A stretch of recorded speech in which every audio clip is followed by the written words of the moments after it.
Once upon a time. Woozle and Pip don't know what to do with themselves today. Everything is boring and nothing seems like fun.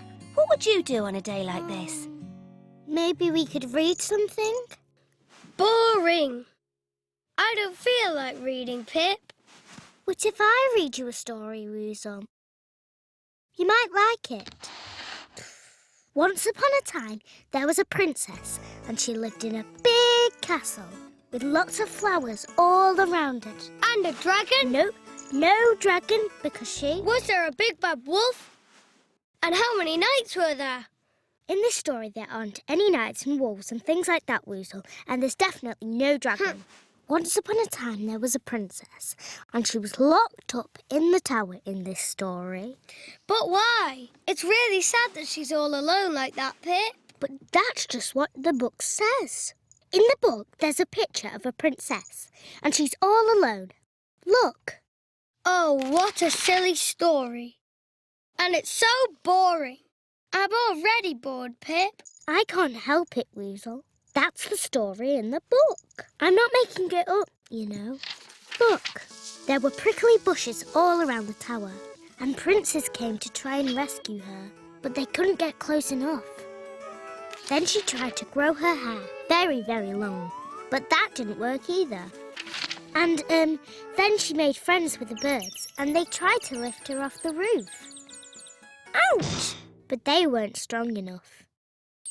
And then in the winter it snowed enough to make a nice thick blanket of snow, but she was still too afraid to jump.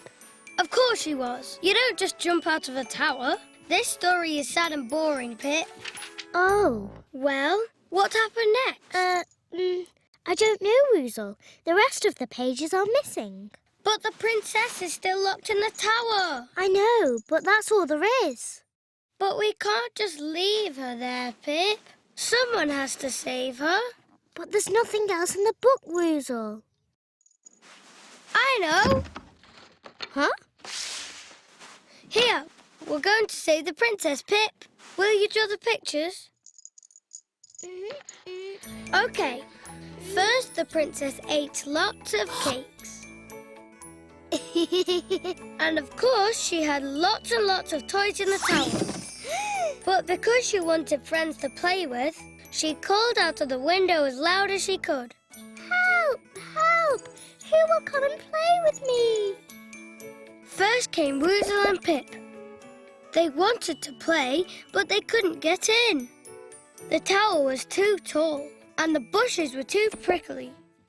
Their neighbour Cat and Little Mole came along, and they all stood on each other's shoulders, but they still couldn't reach her. Yes. Well, who's going to save the princess? Well... Could we get a dragon to do it? Yes. Dragons can do anything. Are they allowed in the story? Yes, they are now. It's our story. We're finishing the book with our drawings. Oh, well then. I know what happens next. Then came a great big Woozle dragon. He bit off the top of the tower, and the princess jumped on his back and flew down to the ground. Yes, and she had lots and lots of friends. And she lived happily ever after in the magic garden. Is reading boring? No, reading is fun. When you read, anything can happen, and you can even make up stories of your own. Read along with me. Once upon a time, there was a... Woozle and